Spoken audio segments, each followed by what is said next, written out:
Hi, everyone. I'm Alex Boome, Trade Education Program Director at the Hinrich Foundation. Today, we're in discussion with Dr. Nuntana Udomkit. She's the author of International Trade Essentials, an integrated approach across business, economics, and law, published by Routledge. Our conversation today will explore why international trade is relevant to everyone. We'll look from this daily consumers to global firms to sovereign nations. We'll look at how integrated business, economics, and law gives us a complete picture of global commerce. And we'll also examine how international trade can drive sustainability, inclusive growth, and a better future. Author Nuntana is Associate Professor of Business Administration at Mahidol University International College, Thailand. She holds a PhD in Economics and International Development from the University of Bath, alongside a law degree and specialized certificates in international trade law. Prior to academia, she gained extensive experience at the Bank of Thailand, the Ministry of Commerce, and in legal practice. She now teaches courses in trade policy, regulations, and internationalization strategy. Nuntana, thank you for joining us. Thank you, Alex, and thank you, Hinrich Foundation. Okay, it's a true pleasure to be here. Thank you. I'll start with the broadest question behind the book. And in our conversation, you've mentioned that the book is a fingerprint of its author's mind. I find that profound. We'd love to learn what inspired you to write International Trade Essentials, please. Indeed, I think the book is a fingerprint of the author. Okay, so the inspiration to write this book, for me, it comes from twofold. Okay, so the first one, I would like to write a book that is simple, okay, and easy to understand and relevant. So that's the first objective. And the second one, I want to explain international trade in a more integrative approach, so we understand the holistic picture of the international trade. So let me deal with the first one first. Okay, so I want a book that is simple, clear, and relevant.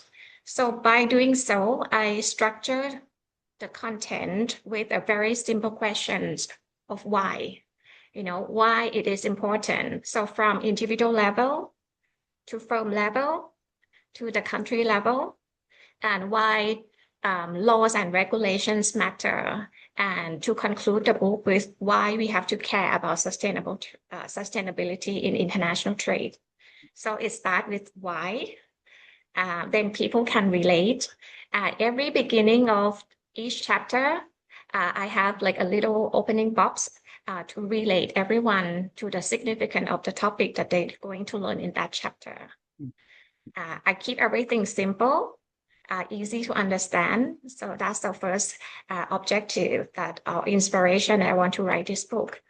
And the second one is about integrative approach of looking at trade.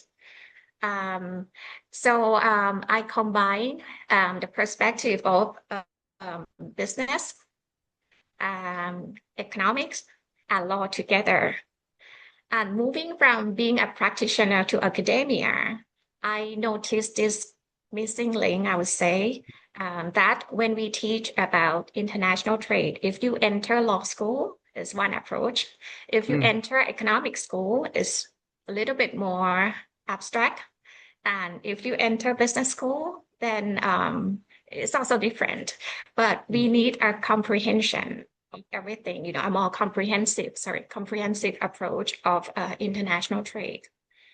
And so that's my dream book. And really and with those different aspects, you really give a fresh lens, a new perspective on how people can look at international trade and how teachers can teach it as well. Yeah. Yeah, and I think I'm very fortunate that my educational background and my work background allow me to combine this perspective together. And in real life, if you run a business or if you're the exporter or importer, you cannot separate things, right? You cannot see, okay, now I'm dealing with the legal part of international trade. It's a comprehensive picture of international trade.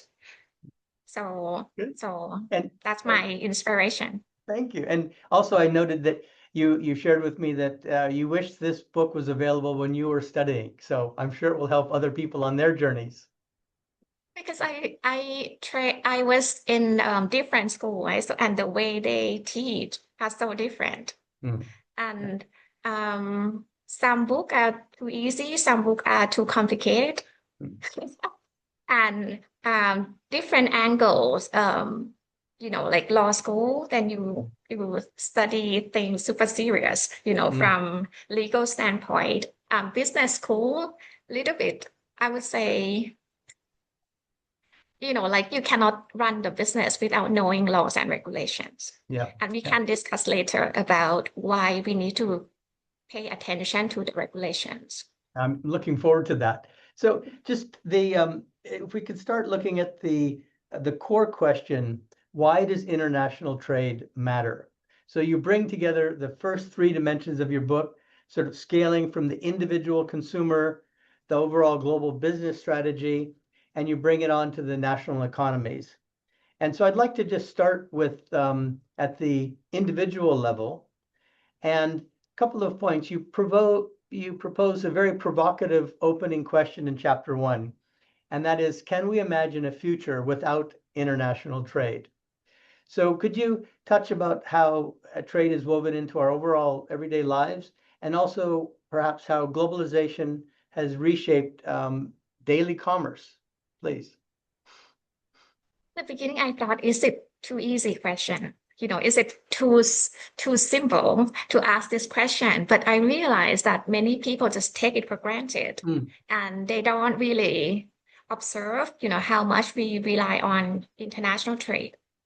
So with this simple question, think about, when you get up, um, maybe alarm clock is part of your mobile phone, right, nowadays. Um, and parts come from several suppliers, hundreds of suppliers across the world, Mm. produce, let's assume Samsung, right, produce in Vietnam and then distribute all around the world. And then you drink coffee. Coffee beans come from maybe, I don't know, I use Colombian coffee now, Mm. but Japanese brand. Um, and you drive your car to work, you use your laptop, right? It's all about international trade. Mm. The way you eat, the food that you have, whatever available in your supermarket. Take example of Singapore, right? So Mm. you rely a lot on import and export items. Yeah. So this is like a simple question to simulate a thought, like how much we rely on international trade. I Mm. mean, many people think of like container ship, think about trade policy, think about complicated trade figures, but it's not true. You don't have to go that Mm. far for the Mm. beginning, just to realize how much we rely on international trade. Well, and there's also the whole aspect of services for international, not just the goods trade. Yeah. Exactly. Mm. Mm. And if you look at the trade figures, Mm. the trade in goods and services, um, trade has never been less important in our Mm. entire history. And if I compare the figure of last year to, let's say, after World War II, 1950, Mm. we can see that the trade value has increased like 450 times. Mm. Okay, and Mm. trade volume has been increased like 45 times. So trade has never been reduced in its significance. It's Mm. always up. And it seems to be, and I know we'll get into it a little bit later. You offer some ways to smooth out some of the challenges, but it seems to be getting more and more complicated, more complex as we go ahead. Yeah. So it impacting all of our lives, every moment from waking to throughout sleeping. If we sort of go the next level at the firm, kind of getting a little into the meat of it, you outlined this global trade ecosystem, the internationalization strategies, and a couple of things, and I'll put these out there, and you can take them in any order you like and add on as you wish. But when businesses to decide to expand cross-border, what are some of the critical making questions that they face? That's my first question. And then if you could also touch on how the micro and the macro risks interconnect to potentially disrupt operations. Sure. I mean, when you look at the firm level, like when firm internationalize the business, I mean, firm does not just enter the market alone, but they are dealing with the whole ecosystem of international trade. And if you layer it into, look at the holistic picture. So you have like international level organization, like the WTO, UNCTAD, World Custom Organizations, or the regional integration offices like European Commission or ASEAN. So that's like international level. And then you have the national level, the government level, all the regulators are here. Okay, you have trade facilitators, and then you have private sector. So doesn't matter who you are, okay? But when we talk about the international trade ecosystem, we are member, we are part of this mechanism.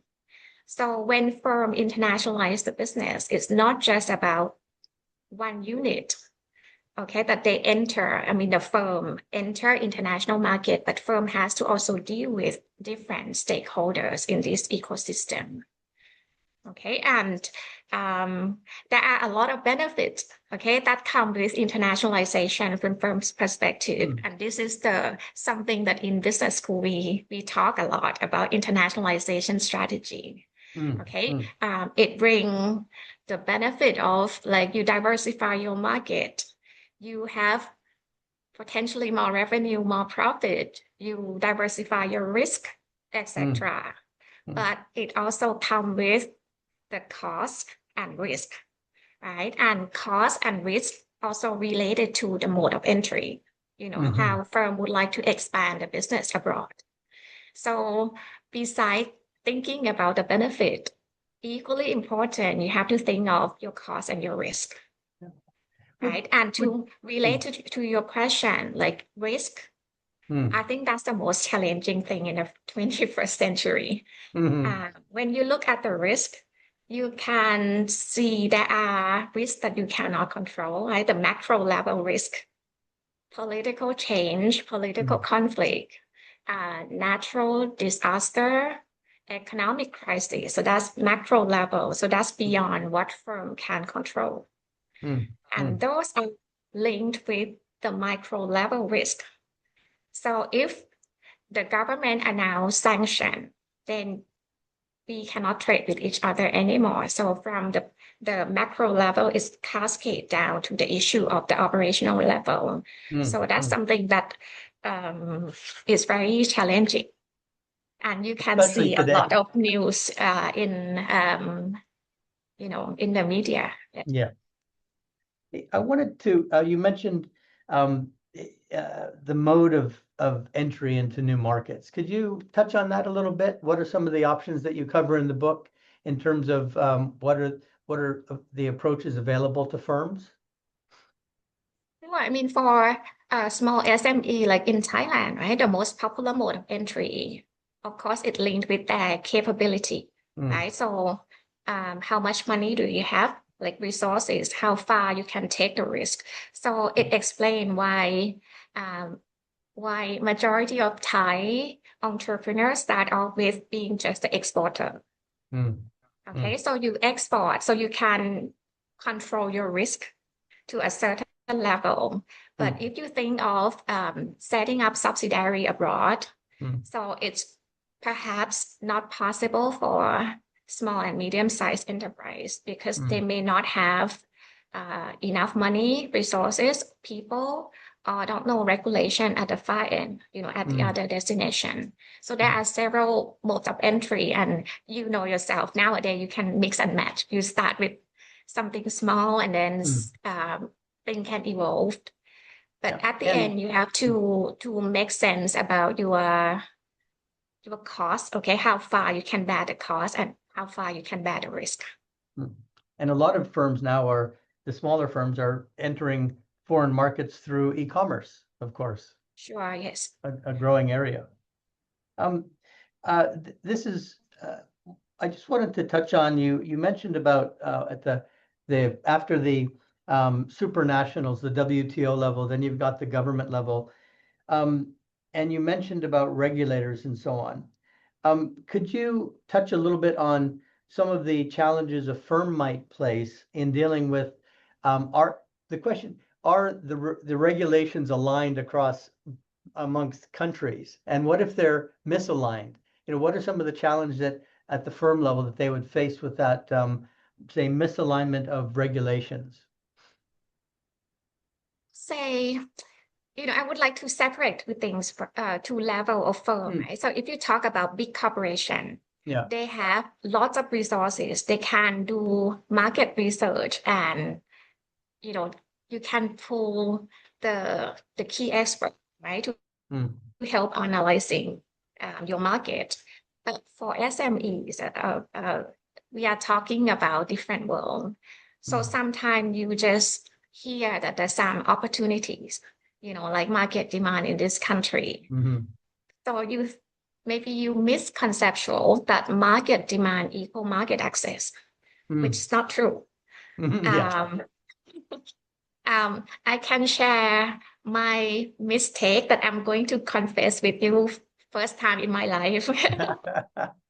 My first assignment when I worked at the Ministry of Commerce was to find the market opportunity in China. So that was like early 2000. So we talked to many people in China, right, and asked if they're interested to buy Thai product.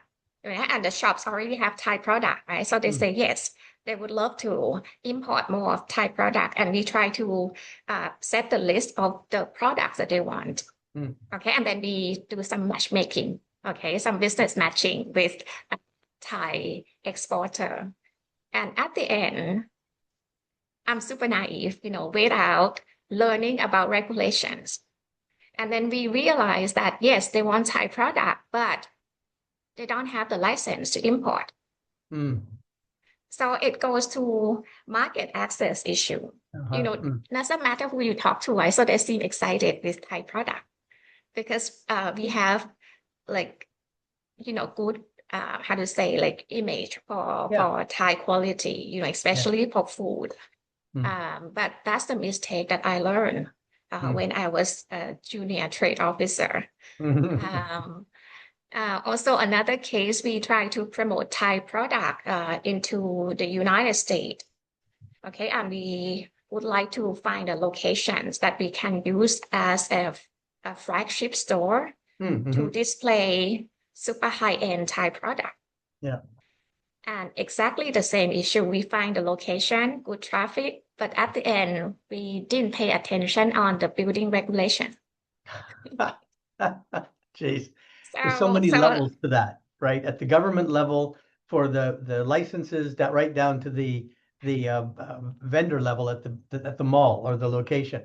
Yeah. I think we are aware of how important it is to learn about regulations. Maybe you have to do it in parallel at the same time when you look at the market demand, right? But at that time, sorry, it's the lesson learned. We learned along the way. Well, I think it comes through in the book that you've got that practitioner background, which is very refreshing to see.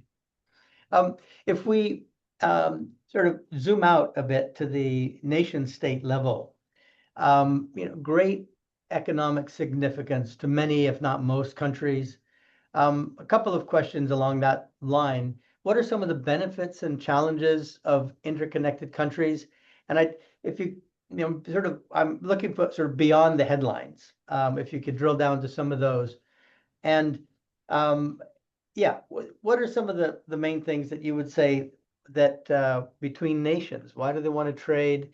And what are some of the advice that the guidance that you offer in the book? Well, from the nation's perspective, right? If you use economic lens to look at key economic indicator. I mean, I would offer now like two indicator. Okay, the first one is the GDP, right? So this is like a classical economic key measure of how wealthy the country is. So now you can see, right? So GDP of the world, right? So if you combine GDP of every country together, so you see on the first line, so that's the world GDP. And then I put some example of the key economy. So if you believe in this indicator, okay, that GDP is a measure of the wealth of the country, and then you look into the formula of GDP, right? So GDP is calculated from investment, government spending, consumption, and then plus export minus import. So if the country would like to boost up GDP, so you have the engine to drive GDP. And that's why many countries, even the United States, right? So they look at trade, right, is as a key boost of the GDP. So that's one part. If you trust GDP and if you trust this formula, so trade is super significant. Okay. And the second one is the measure so-called trade openness. I would like to start off with the world first. So this ratio is about trade in relation of the GDP. Okay, so majority of the country in this world rely on trade, approximately 40 to 60% of the GDP. But nowadays there are many countries that promote trade as a key driver to the economy, and they rely a lot on international trade. So I put here as an example of the country that has high ratio of the trade openness. Prime example is Singapore. So that's like above 300%. Ireland, okay, and United Arab Emirates. So the country that rely a lot on international trade, of course, they have to build very solid trade infrastructure, give the confidence, okay, that even though we opened, but it's stable. So such country has to create a solid and homey environment to international trade. So that's an example, okay, why is international trade so significant at the national level. Beautiful figures. I'm sitting here in Singapore. We look out to the river and the freighters out there. We can see that how important everything related in Singapore to international trade, and the fact that you mentioned from 40 to 60% for many economies, and Singapore's at 300. We live and breathe it every day down here. We can really feel how important it is. You touched on it. You mentioned a word that I found interesting is a homey environment, right? To help promote that trade. Are there some examples or guidance that you give in the book to create that type of environment? Talk about this in the regulation part, okay, the part number 4. Okay. But one fact that we have to take into consideration is there is no such country that do not impose trade regulation. Right, so there always regulation, even though when you look at economic theory, international trade theory, right? So you have on one end protectionism. Like I protect my industry, I don't trade with you. And the other end, the other spectrum is free trade regime. But in reality, there is no 100% free trade or 100% protectionism. But that's more like a spectrum, right? Taking like a silly example, like we don't want like illegal drug to enter the country, right? So that's not a free trade. I mean, if it's free trade, then we can trade everything. So there's some measure, okay, to a certain degree to maneuver trade to meet with the policy. Okay, so you have the policy outcome, and then the government can determine which trade mechanism that they're going to use. and we can hear from the news, right? Tariff, quota, or even sanction, right? I don't trade with you anymore. So that's trade instrument that the government can exercise in order to deliver the outcome that they want. We'll dig into this a little bit more, but could you touch on the non-tariff barriers that are some of the tools that countries use? Non-trade barrier. Yeah, the not tariff related, but other types of barriers they use. Okay, so when we look at trade barriers, right? So we can see it from like, okay, one is the tax, right? Tariff, and a non-tax measurement. Okay, and I think nowadays we have, I would say, more and more of NTB, non-tariff measure.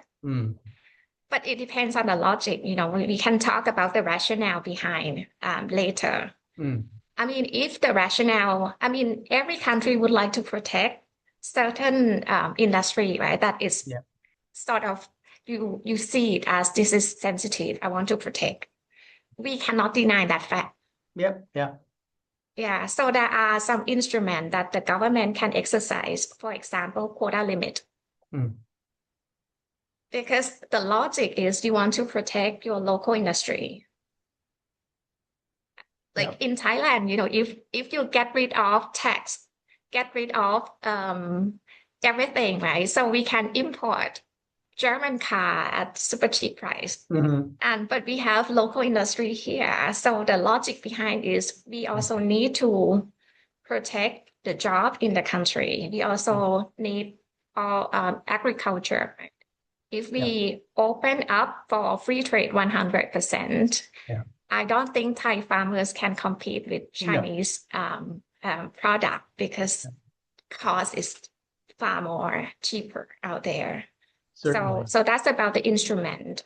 Right or wrong, I don't want to judge because there are reasons. Once you understand the reason why the government has to implement such policy, then you make sense. And private sector, the job is to understand and adjust. Absolutely. And looking at moving into part 4, and we've touched on this before, that it's an under-integrated dimension, right, in studies, and that's the legal and the regulatory framework. And a couple of things that jumped out at me is you're really talking about the challenge of moving physical goods across borders, in many cases services as well, but the complex customs clearance formalities, regulatory compliance, we touched on that, and the shared risks between trading partners.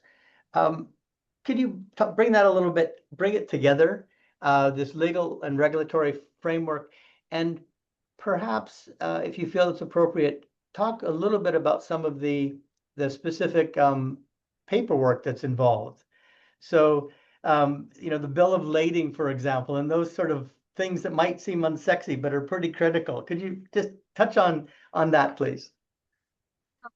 I mean, the term international trade, right, already implies it's crossing the border, right? So crossing the border, then it comes with regulation, right? Would you allow that product to leave your country, and would you allow that product to enter your country? So we deal with differences in laws and regulations, and this is the bottleneck, for those who just start a business. They may not aware of the importance of such issues. Okay, so in this particular part, so I emphasize a lot on the clarity. So if both parties can understand clearly what's the obligations, okay, what's your obligation, what's my obligations? For example, product specification, and you mentioned about documents, right? So what documents do I have to prepare, and who's responsible to which process? So we need to be clear, and we also need to understand what if something goes wrong. then what would be the solution? So this is the critical part why we need to know about laws and regulations. And minor mistake that happened, trust me, it can be prevented. And there would be more, how to say, people in the process would be more sensitive if they know the consequence. For example, mistake in the document can cause delay, can cause some legal penalties, or QC process. If you send the wrong product, what would be the consequence?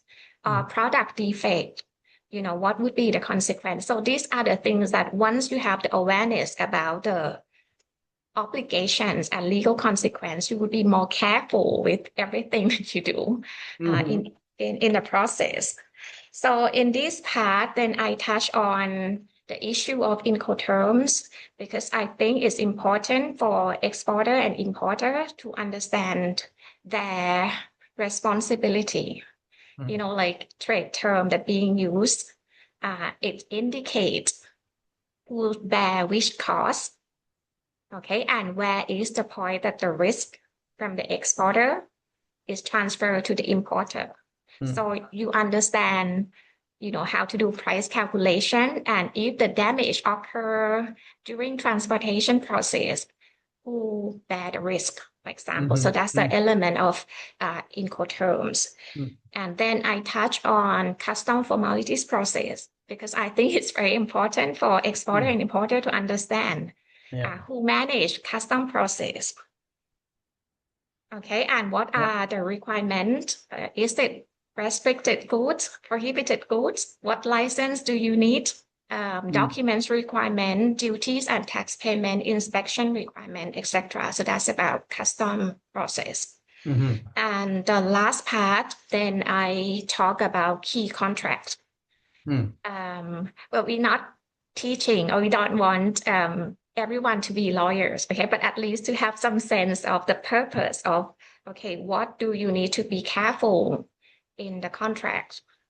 So that's the element of this part. Yeah, good. And I've got sort of, maybe it's outside of the scope of the book. I might have missed it, but on the documentation, do you have in either your teaching work or some of your advisory work any insight into what's happening with the digitization of those trade documents? Are you involved with that at all? And Thailand, we are moving toward digitization of the documents. Okay, so it's better, but there are a number of documents that you still need to, contact relevant authority and then get it issued. But nowadays, I think more and more documents are issued digitally. So it's reduce the cost and also reduce the time for the private sector.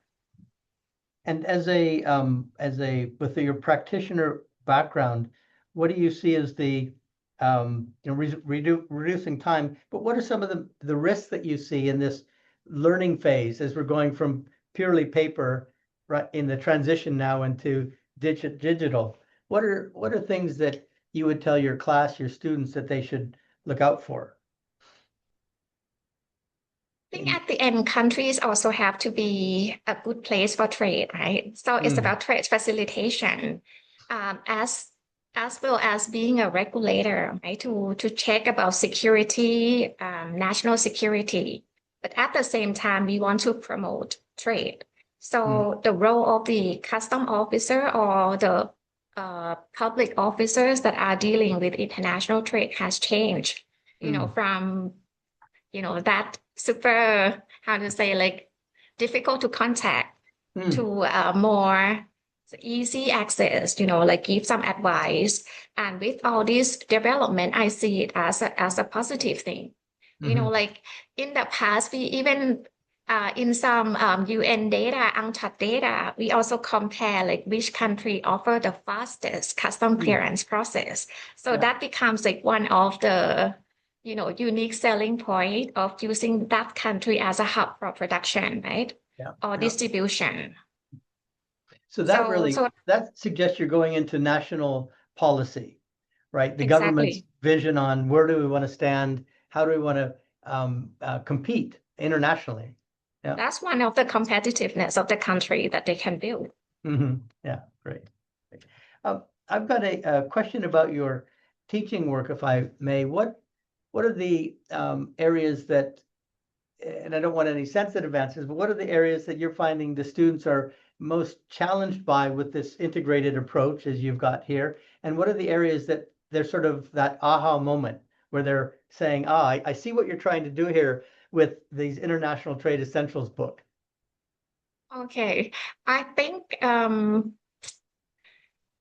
try to encourage students to use business common sense. Like I don't know, like in the past, if they study in order to pass the exam and then they forget everything, I have to refresh their memory and try to relate everything back to common sense. Hmm. And then when we talk about, let's say, economic theories, and then you have to relate back immediately to reality. So you cannot just leave them with abstract idea, try to relate back. And once they get connected, or when they learn about like the legal consequence of using the wrong Incoterm, for example, then they understand it better. And I hope in the future, even if they don't understand, they don't remember terminologies, but at least get the concept right. Yeah. And nowadays they can search everything. So memorization is not essential. Good. Well, that's a good transition looking to the future, because you're dealing with the next generation here in your work. The forward-looking section on sustainability and future trade policies. So you've argued that trade should be measured not by growth alone, but by what it leaves behind. So that certainly aligns with the Heinrich Foundation's mission of advancing mutually beneficial, sustainable global trade. But there's a lot to unpack here. If you could talk a little bit about how can people use international trade to serve as a vehicle for the environmental sustainability, the social justice, the inclusive development. There's a lot in there, but over to you, please. The final chapter here is like what I try to convey my dream, but I think it's not a dream. There's some way forward with international trade, and I wholeheartedly believe that sustainability is important, and trade can be instrument, okay, to drive sustainability. Okay, I mean, in the past, when we look at the success of trade, right, from national level, from the country level, we look at GDP, we look at the growth, we look at export-import figures. For the company, for firms, you look at profit from international market. You look at your market share. But nowadays, you know that this is not enough. People have a question mark, right? Is your trade okay? Is your business good for my community? Do you take care of the workers?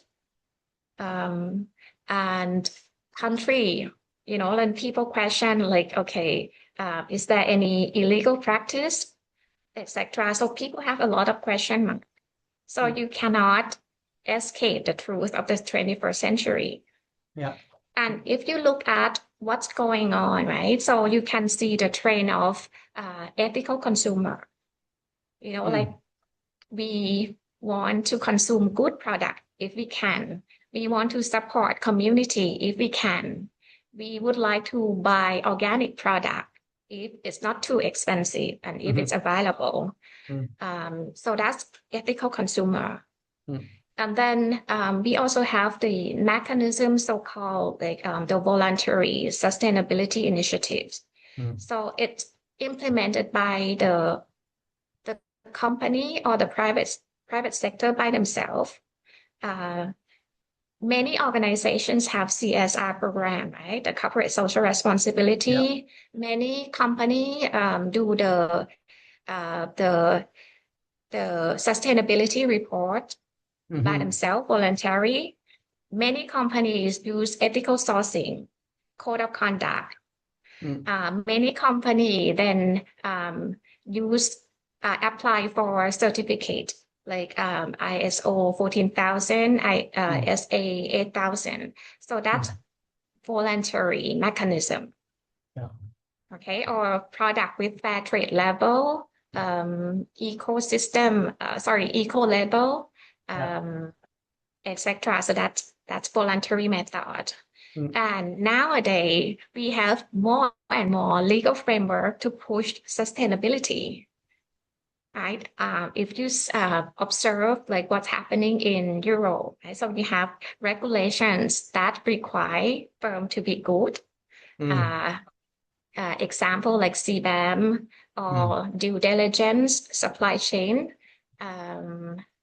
IUU regulations, etc. So it translates expectation into the requirement. Yeah. So I think now that we have better and better governance system for sustainability. There's a few questions I'd like to dig in a little bit deeper, but I'd like to ask you if you could comment on the greenwashing of that. So we've got a lot of the voluntary things, the reporting, and what are your thoughts, or how would you share that with your students, that we've got all these voluntary things, some of the requirements, and there's also the greenwashing aspect of it. What's your response to that practice? This is the question from new generation. So students ask more and more of this question, and more than what I thought. My bottom line is a little bit silly. Okay, so I think a little bit of betterment is better than not better. You see what I mean? Like a little bit of like improvement is better than nothing at all. Right. So even if you are forced to be good, it's like a system that forced you to be good. Yeah. I think it's still better. Yeah. So we need a system that help aligning the practice of people. I mean, in the past, it's more like I want to be good. My company would like to be good, but there is no system in place. So it means you may be able to be taken some advantage from bad guys. Your cost is not as competitive as bad players. But if we have a proper mechanism in place and then they sort of help supporting, complement each other, I think that's the best that we can get. Good. What are some of if you got a few examples of some of the best practice that you've come across, or some of the cases that you've read or shared with your class about best practice? What are some examples? Maybe companies, or if not the companies, just the action that they're taking in this direction.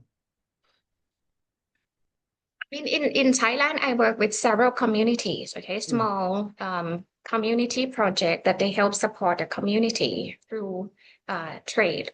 So that part you can see what's actually happened, right? For big firm, I don't see how things work inside the company, but I see the output. Right. Okay, so we see like the outcome of the initiative that they take. For example, it's all in the media, right? With how IKEA improved the supply chain, how Mark and Spencer deal with their suppliers, right? So ethical sourcing. So that I have to be honest with you. So I take it as it appear in the report. Okay. But from my standpoint, it's already good that somebody is working on that. Like if you go through the like a genuine intention, sorry, I don't have the answer for that. But at least we all moving toward the same direction, that we need to take care of our trade system, supply chain, and sustainability. And a comment that you made also, I'm hearing and seeing and believing that the younger generation are they're interested in holding firms more accountable than perhaps the older generation, right? They're asking these questions. Is this true? Is this greenwashing? So I think where you're saying this is a good thing no matter what. We got people thinking about it. We have people working on it, and we've got the younger generation that's coming in that's reading International Trade Essentials, thinking, yeah, and we're going to hold you accountable to it as well, right?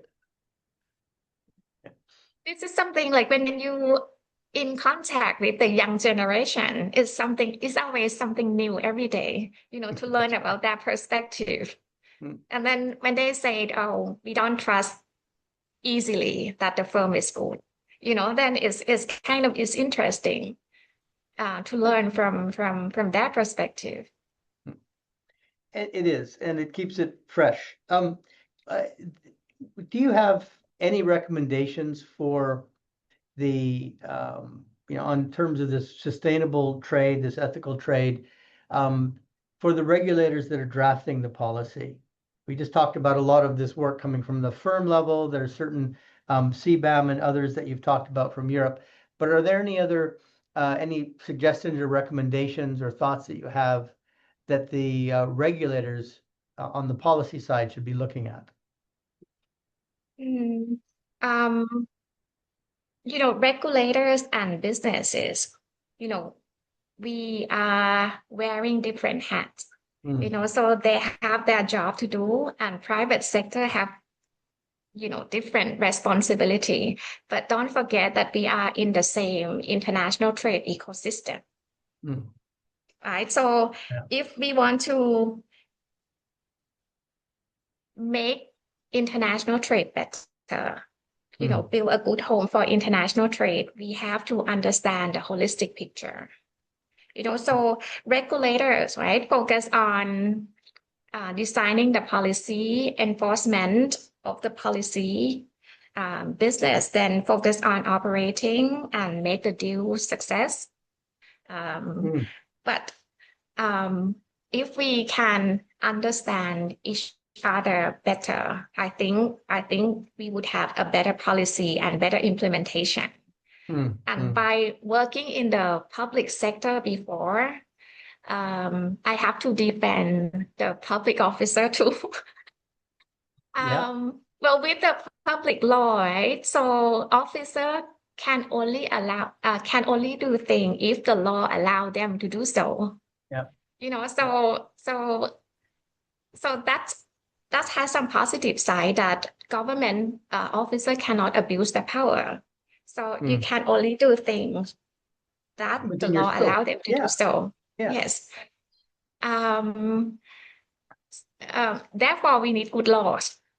Yeah.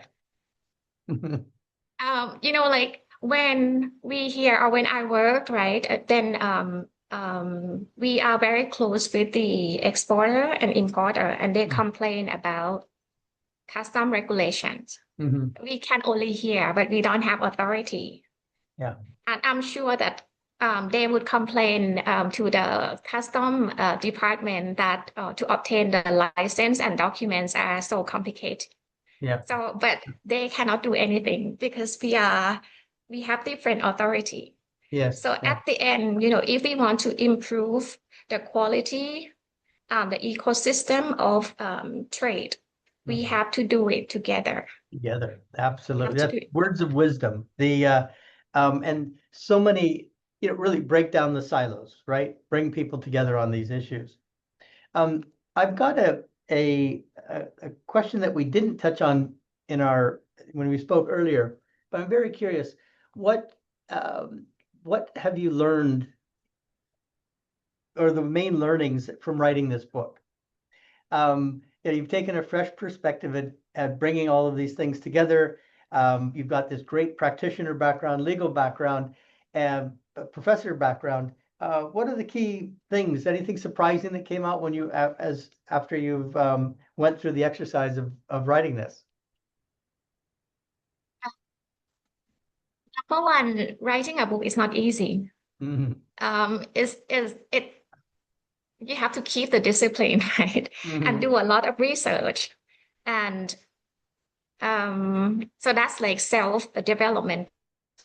But as I said, I have the inspiration. I want a book that is unique, simple enough, but it's not like nothing. Simple, but it's meaningful, and combine the perspective.